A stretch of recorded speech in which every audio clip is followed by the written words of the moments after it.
From the IMTV Wave Channel 5 studio at Greenville Senior High School, home of the Greenville Green Wave, the Greenville Veterans Memorial Park and Digital Library proudly presents Never Stop Serving. Hello, folks. Mike Maloney with the Veterans Memorial Park and Digital Library. It is such a special day for us today because, you know, we've already kicked off Season 7 of Never Stop Serving. We have a gentleman here today. Not only are we in our park, our Veterans Memorial Park, but we're in our digital library mobile unit right now talking to Bryon Davis. He is also a World War II veteran. I know you just, most of you probably just saw Tom Whitten on here talking.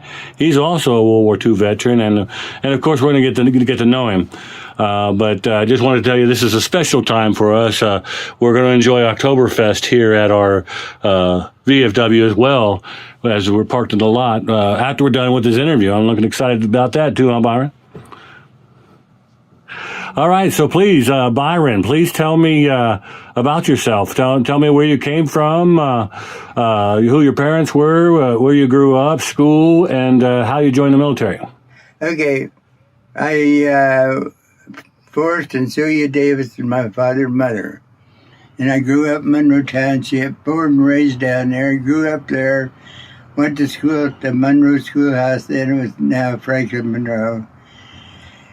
And I 12 years, and we was on a farm and farmed all our life.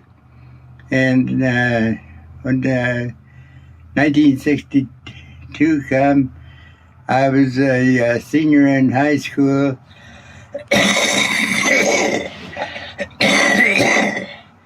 And I went down to NCR and I got a job, and that was 42. And the war broke Well, I'm sorry, where was that job at? Where was that job? Where was the job in 42? NCR. NCR. Oh, now okay. All right. In Dayton, Ohio. Right. National Cash Register, right? Yeah. Okay. Cash register. Downtown. Okay, in Dayton. I got you. All right. That was a primary place to work at that time. Right. And then 1942, right? Yeah. Okay. I got out of school, and I worked all the way to school down there, and.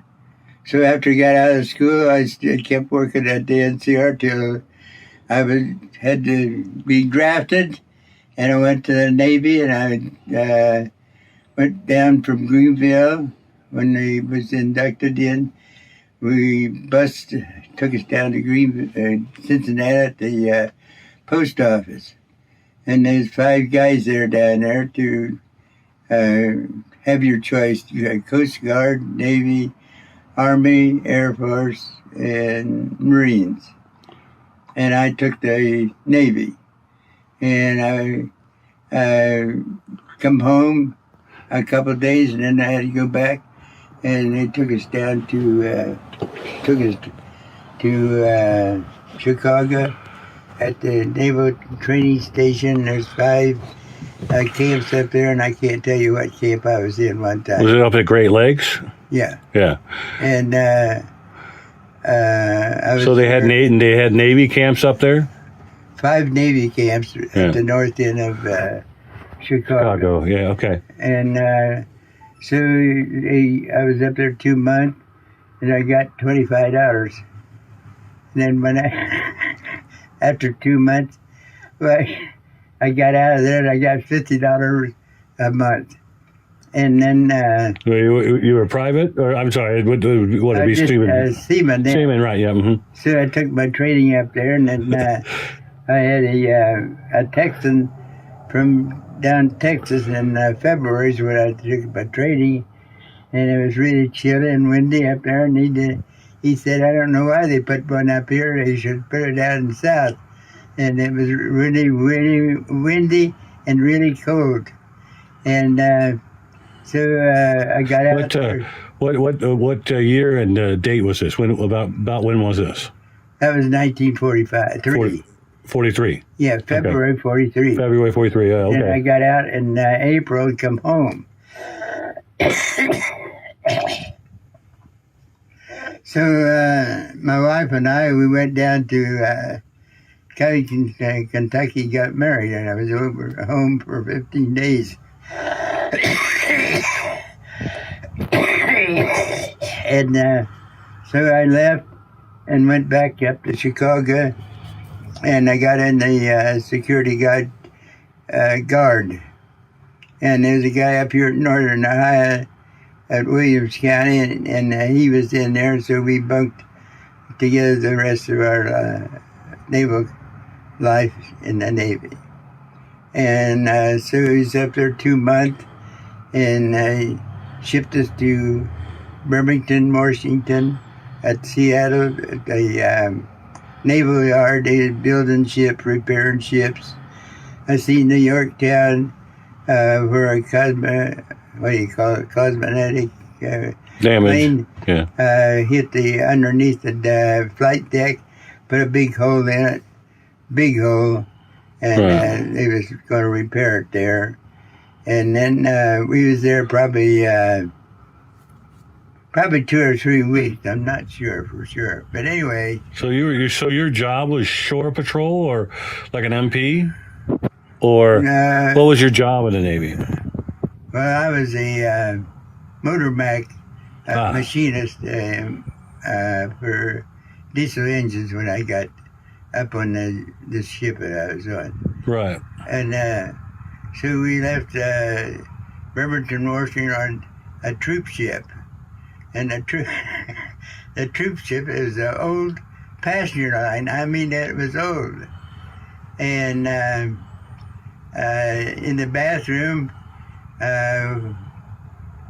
where you done your business at, they had a regular, like a trough that about an 18-inch tile that they just cut through and put boards across. And I imagine they probably, I don't know, I'd say good 3,000 or 4,000 guys on there going in at 2. And we left Bremerton on the way to at 2. Was it a big hole, or was it an actual, I mean, I guess, did it go right into the ocean? Yes. Oh, yes. Sorry, inquiring minds want to know. I imagine it was just a big hole. It goes in the ocean. That was unusual, and I slept in a bunk in the front of the ship. And the ship had a wide stairway that you could go up into the residential area, yes, at that time. And we got to, probably a 2-day trip to at 2. And we got to at 2, that's a fellow from Alfred Curry. We got there, and we was probably there 10 days, and they thought they was Japanese on Kiska Island, which is east of at 2. And they found out there was none. So the airstrip that they had there, they had a metal strips that they laid down because the volcanic ash was so loose that they couldn't put airplanes on it. So they laid these metal patterns down for the airplanes at the airport there. And so we was there about 10 days, and then they took us, they found out there's no Japanese on Kiska Island. And so they put us on a Douglas DC-3, and there's not too many on there. And at that time, the seats on this Douglas C-3 sat along the side of the airplane. There wasn't too many of us on there. And we went across the islands, Kodiak Islands, not Kodiak Island, but Alaskan Islands, and went across the volcano. It wasn't active. And that was something to see. Which volcano? Do you know? Do you remember the volcano name? Yeah. It wasn't active. Yeah, but what's the name? What was the name of the volcano? Oh, I don't know. Oh, okay. So there's islands across there. So. Right, one of those volcanoes in. Okay. So we landed down at the Cold Bay, Alaska, which I had Naval Air Base there. That's on the Isthmus of Alaska. And right across there was the Bering Sea. And so we was there. We ran out of money. They hadn't sent the money to us, which we was getting $50 a month.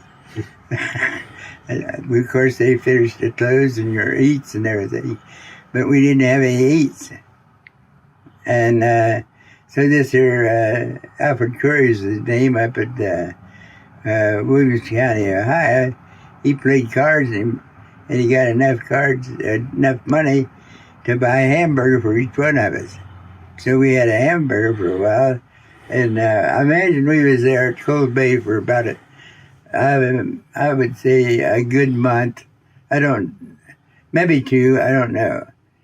And how many got of on you? our ship then. How many of it were you there? Just me and him. Yeah, okay. On this here journey. Okay, on this, all right, okay. And so we left Cold Bay, Alaska, when at Cold Bay was a fishing processing place. And people would go out, at that time they was making a living off of fishing. And the month of ours was the fishing month up in Alaska. And so that was a fish village right there, besides the Air Force Base. And then they shipped us over to Kodiak Island.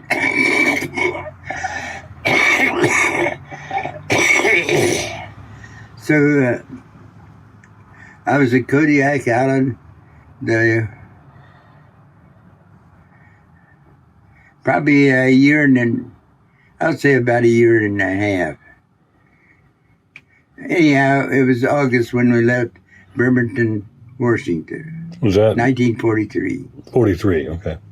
And so in 45, when the German got defeated, there was some boys stopped in Seattle and stopped to see me because they knew where I was at. And the war was over there in Europe. Mm-hmm. And there was only a couple of them went there. And I can't tell you who he was right now. But I think one of them was in my school, in high school. But anyway, that was the extent of that. And at Cody Island, I was on a minesweeper. It was a USS Agile. It was 100 foot long and about 35 feet wide. It was a converted fishing craft.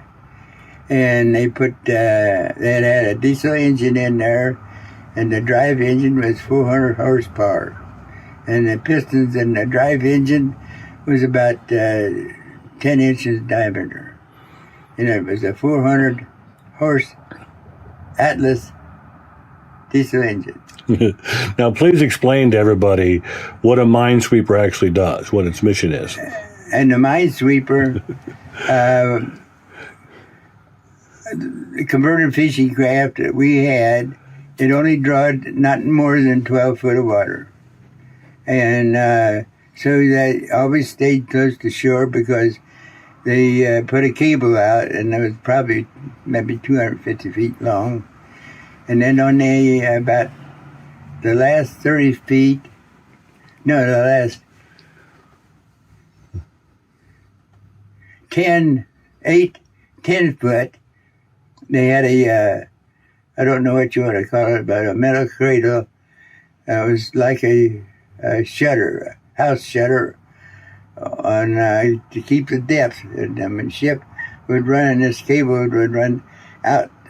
It had a buoy on it. Mm-hmm. Would run out maybe 150 feet from the ship. And we'd go along the shores and see it would cut the cable if they laid any mines. The Japanese laid any mines. But we didn't find any. Mm-hmm. And we didn't have to put that cable out too often. And then on this here had another engine, was magnetic, and that was a 12-cylinder, and we never used it. And air compressor was a General Motors 2-cycle, which is everything was diesel then. And two Buda generators, and they was about like a Chevy engine, automobile engine. And that's about on that part. And up in the living quarters, there was 17 of us on there. And it was a kind of a training vessel for officers. And the captain, I don't think he was more than a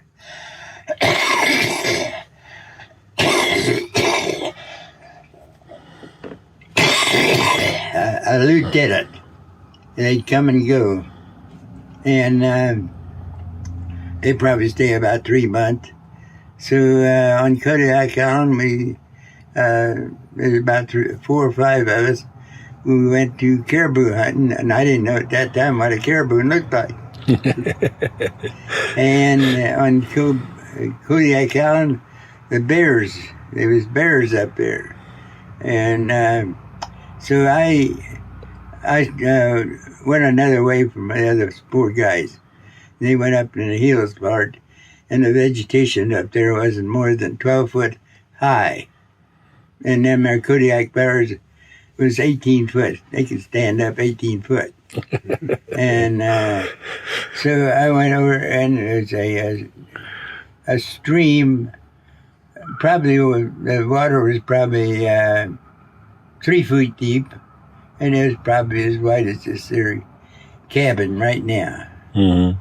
And there was thousands of salmon.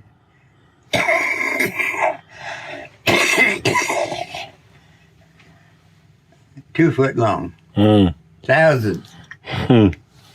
And they had bear, you could see the bear tracks along this creek. And I never seen a Kodiak bear there.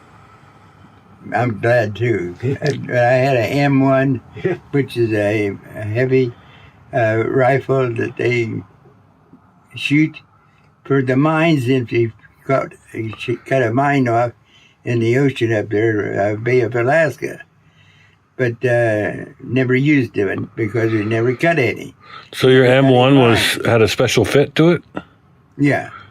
And then while I was there at Kodiak Island, they had a kind of a scare of Japanese coming to the Washington, I don't know, or Alaska. And so now the big AMC is like a cruiser. That's a minesweeper. In a deep sea part water, right. Deep water. And so we was asked to pick up the buoys. And there was a bunch of fleet over in Bering Sea, which is across the Aleutian Islands. And it was really rough. I mean, it was really rough. It was a wooden boat, and that thing was a snapping and a cracking, and water was running in on the deck, running the engine room, and of course the engine room, you had a pump that you could pump the water out of the bottom of the boat, and had to use that. And there was only 2 of them that didn't get seasick. Although I was seasick too. So there was one comical thing about me. There was a guy from Oregon. They were all about our age, except one guy. He was a regular fisherman up in Alaska, and he was on there, and he didn't get sick. And then there was a cook. He's had a greasy complexion from Chicago, and so the galley was about the size of this cabin right here where we're sitting. and then it had a table in the middle of it, and it came out about 6 foot from the wall, and then you could set against the wall that goes up in the living quarters, which is closed, half open bunk beds. Mm-hmm. And so this fellow from Oregon, he kind of thought he was an old sea fella that didn't get sick, but he got sick, and we had a chair at the end of this here dining room table, and he was hanging on there, and there was a 3-gallon galvanized bucket we threw trash in. And that thing was floating around there. It was so rough on the Bering, when he's over there in the Bering Sea. And he was really sick.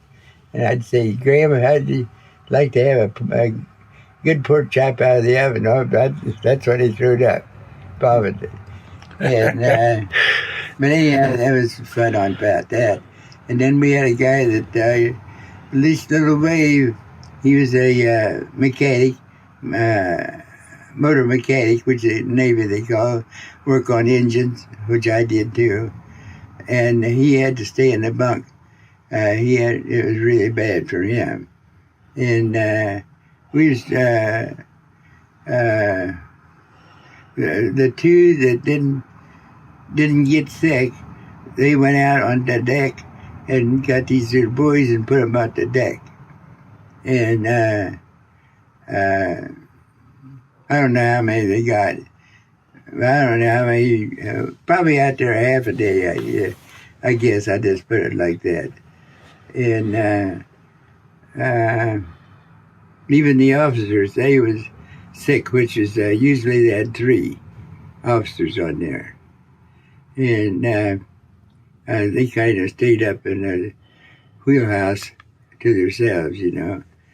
And then they had another place at the wheelhouse. A seaman could be up there. I stayed up there a couple nights, I don't know now. And as far as guiding the ship, I got to guide it a couple times, but not very much. And then while I was there, they give you books to get your rating above a regular seaman. And I studied on that, and I got to be a second-class motorbike. And, of course, I was married, and my wife, she would draw compensation every month. She'd get a check, and I can't tell you. I think I got up there, I think I got $100, and I don't know what she got, but she worked up at Arkham at a racket place. I think it was something. Everything was on more work. And when I left NCR in 43, I couldn't imagine how they changed from cash registers in 3-month time to make more work. It was fantastic. I can't describe, but they had milling machines, but they was doing a lot of cast iron work for the cash registers at that time. Usually it was 1500 series cash registers. And I only worked on there about 2 or 3 months on them, and the rest of the time I was on a milling machine, milling out mouthpieces for 50 caliber magazine bullets. And they was probably 18 inches in diameter and probably a foot long. And you say it only took 3 months to transition? Yeah.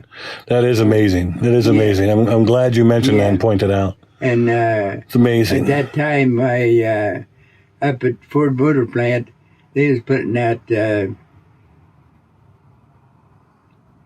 was it 24 medium-sized bombers. That was fantastic. Yeah. But I could read it in the paper, and then it showed pictures of it and everything like that. It was amazing how they converted over in 6 months' time. Yeah. And so at Kodiak Island, go back to that. After when the Japanese on this here fleet at Bering Sea, there wasn't any Japanese around there. Right. And then we got back to Kodiak Island, and we do a routine mission till I think it was around July of 1945. And we got a flyer that told us to go back to Lake Washington in Seattle. So we went down the inland passage. I'm sorry to interrupt. Tell us what a flyer is. How did you get that information? What's that mean, a flyer? That's like a newsletter. Right. And they were orders, right? They had orders on them? Yeah. Right. Okay. And what was this? Is the minesweeper ship? What do you remember the name of the ship? USS Agile. Agile. AGIL. Thank you for that. All right, sorry. And the at the inland passage, I seen them there blunt nose whales. They're probably 40 foot, probably 60 foot long. Yeah. They're big, and shoot water out of their head, you know. And got to see the glacier at Juneau, never got to stop. Now, Ketchikan and Stewart, we stopped there. No sidewalks or anything. It was all about cutting ash. And a couple other places I can't think of it right now, but Stewart and Ketchikan, that was the main ones as of right now I can remember. And when we got down past the inland passage, we went to Lake Washington through the Puget Sound. And the Lake Washington is where they had that floating bridge. And we was there till November. I'd say from I'll say from 1st of September till November. They decommissioned the ship in Lake Washington. In 44 or 45? In 45. 45. And so for the decommissioning, we run dead torpedoes they put on the boat, and we run them from Woodby Island, or run from Tacoma to Woodby Island as it was an air base at Woodby Island. And was that like a testing, where they were testing torpedoes? Huh? Were they testing torpedoes, or what? A dead torpedo, part of it. It wasn't put together. They took them up there so they could put them together, whatever they wanted to put on the other end of it. Then there's probably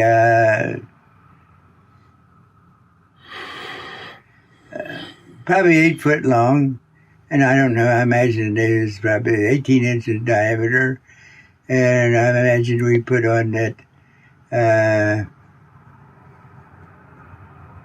dozen of them, and of course out there, Boeing aircraft, Everett, Washington, and all that place there.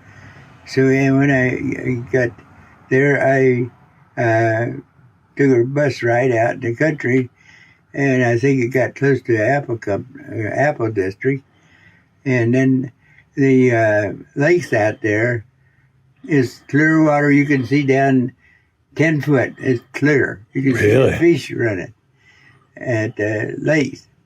And so in Seattle, To tell the truth, but I never went to.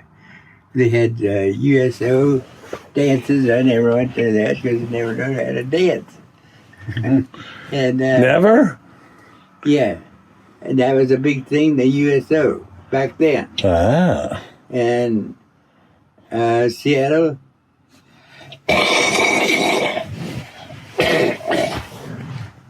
Was ships come in. Was Pier 41. I think it was Pier 41. Mm-hmm. And that ships would come up to First Street in Seattle. And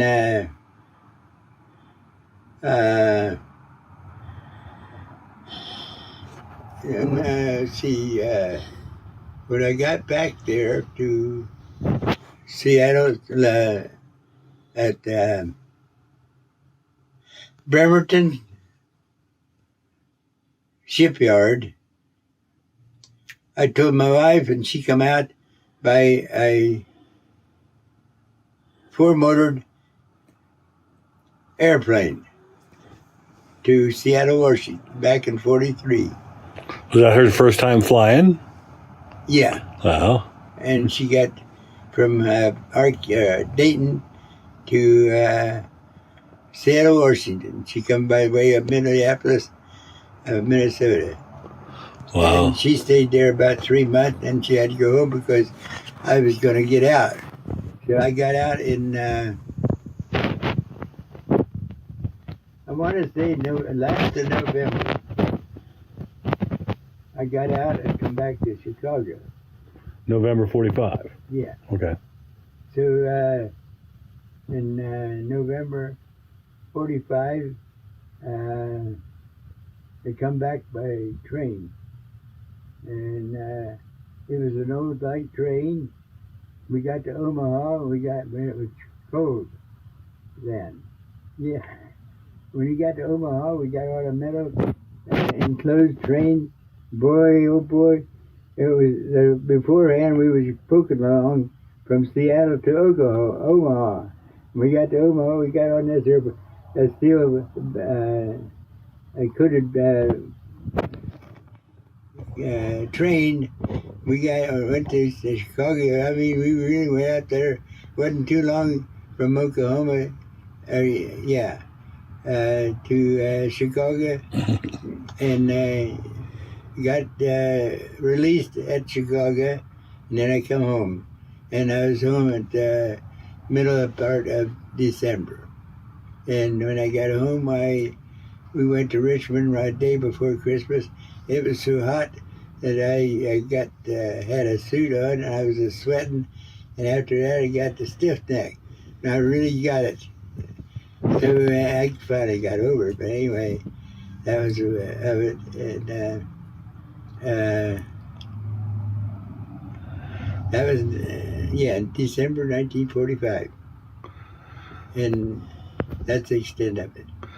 Yeah. What'd you do when you came home? And where was home? It was Ross, right? Well, when I come home, and we was married, and her mother had a house in Pittsburgh, a real good house that her dad built way back, I don't know when, but I'd say in the early 20s or someplace. It's big, nice, real big. And so I moved in there for 18 months, and then my sister-in-law and her man bought a farm, 80-acre farm. And they asked me if I wanted to farm down there, and I thought I'd rented a farm up here at Greenville from a guy from Covington. And back then, everybody had to raise tobacco. There was no way about it. Cash crop. And so when they asked me about that, I had rented it. I told that guy that I found another place that I believe I'd take that. And it was only about 1.5 miles from my dad's place. That was right south of 49, halfway between Arcadum and Phillipsburg. I lived there, moved there in 49, and I bought a 52-acre place, or 47-acre place where I live right now. And I farmed that till 57. And so the 56 remodeled the house like my wife wanted it, and moved up there in 57 and been there ever since. Awesome. And you joined this VFW here in Greenville when? You remember? We can look it up. I just wondered how long you've been a member here. I imagine you're one of the longer members. Not over 25 years. Really? Yeah. Oh, well, okay. Yeah. I don't join any organizations that there's in the Farmers Union. It's the only one I'm in. Right. Any organizations, yeah. So after World War II, you found a nice, quiet little place. Yeah. So then I bought this here farm 1952. And back then, a lot of people had fences. And I had to take the fences out. And no fences in it anyhow. But anyway, now. And there's a lot of rocks on it. And I had to take a lot of rocks off. And then the barns was kind of run down a little bit. And I put a foundation under the tobacco shed and the barn. And I fixed the barn up eventually into grain storage. I put about 10, maybe 12,000 bushel in it. And I put a leg up in the barn, grain leg, and dug a pit. And at that time, my son was probably 15. Yeah. And he was helping quite a bit. And then, of course, my dad's place and my granddad's place at south of Gettysburg. How many children did you have? One. As a son? Yeah, and he lived to be 73. And he done pretty good work. He fixed up 5 trucks. They was wrecked trucks, and he fixed them up. And he fixed a tractor up. He's still running it right now. Wow. It's a Farmo 8 diesel 806. And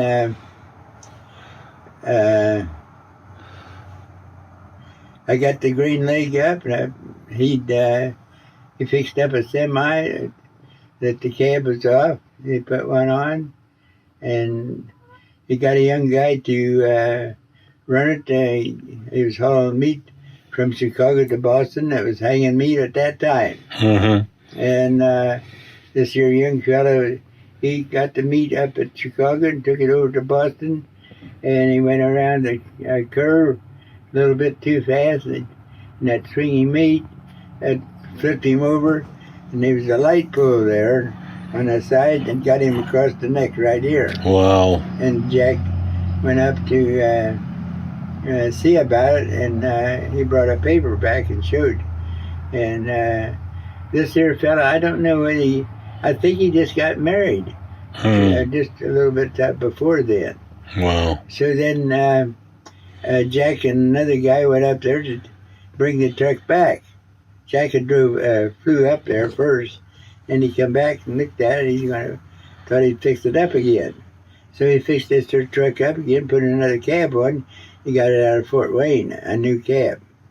And Frank Gerbert up here at Greenville was in a national dealer, and he got the mechanic up here to do the wiring in the cab. And so he ran that for a little bit, and he got a job hauling hogs from from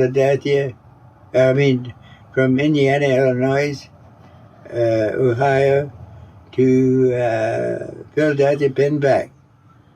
And he was talking to Winters up here, and Winters told him, if you get a new truck, I'll get you plenty of work. So he he went down to Dayton and got an international cab over to pull. What's his name over here? The meat guy. Winners? Huh? Winners? Yeah. Yeah. Yeah. Bunch of winners up there. Yeah. So Jack hauled the hogs out of Indiana, Illinois, over to Penn-Pack. And he done that and then farmed too. And he made pretty good money going to Penn-Pack, which is an 11-hour drive, I think. Anyhow, I went with him a few times. I went with him one time clear up to Rochelle, Illinois, west of Chicago, clear over to Albany, New York. And that's pretty good of a haul. Yeah. And when I raised tobacco for my renters, or my owner, why I couldn't figure out why I couldn't sleep at night. So that was about 10 years before. And so when we was going to through Wilkes-Barre, Pennsylvania, I had drank some iced tea, and I thought I know that'll keep me awake. Boy, at 4:30 and 6:30, 7:30, I was wide awake. And I was driving through Wilkes-Barre, and then we got over there someplace in northern Pennsylvania. He took over to go up to Albany, New York, to dump the 200 head of hogs. And so that there was kind of outstanding for as far as I'm concerned. But I didn't go with him too much. But anyhow, he got another fella that he went to school with and lived after Pittsburgh, and he had a family, and he got him to drive to take pick up the hogs and take them over to Penn-Pack at Philadelphia. So my wife liked the second boy. He was a little baby, and she'd take care of him a little bit. And Gay and Steve was her dad, mom and dad. And he had an older brother, 8 years older. And he's got a sister that lives down here west of Lewisburg, Ohio. And sometimes when Steve and Gay wanted to go away, well, she asked to take care of Amanda, the girl. And my wife said, I can't take care of two, I can take care of one. So anyway, he growed up, and now he's doing the farming for me. Oh, excellent. And he, now, how old are you, sir? Huh? How old are you, Mr. Davis? How old am I? Yeah. 98. 98, wow. Excellent. When are you 99? May the 30th, God bless you, sir. 2022. Yeah, we'll have a big party here. You have to come here and we'll have a big party. Yeah.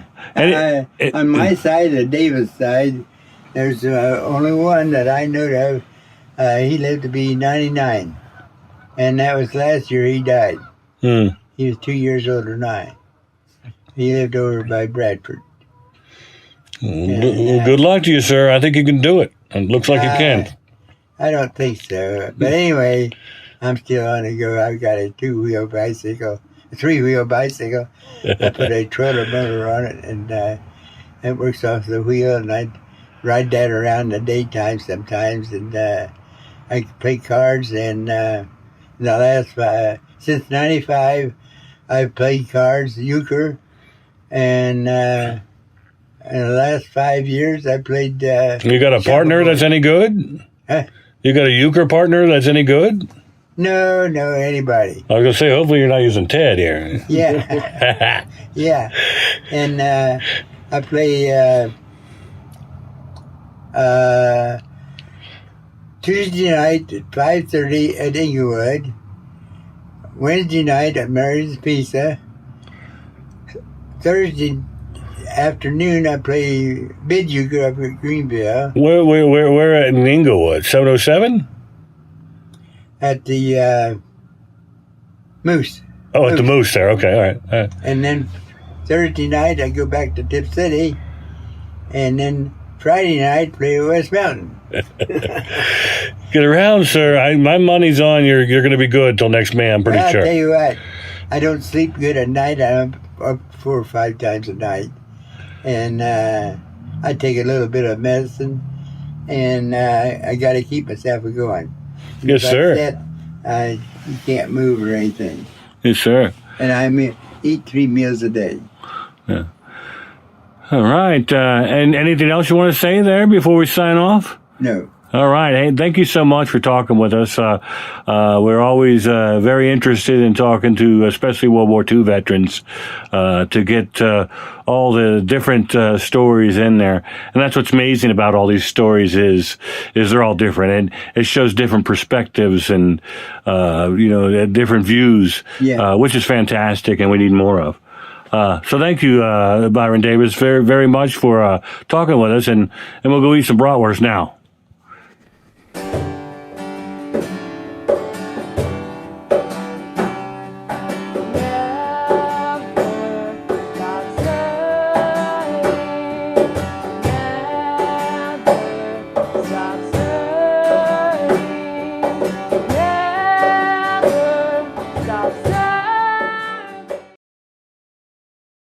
Thank you for watching.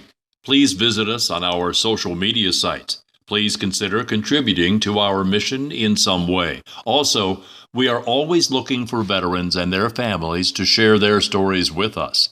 Be sure to join us next week for our next episode of Never Stop Serving.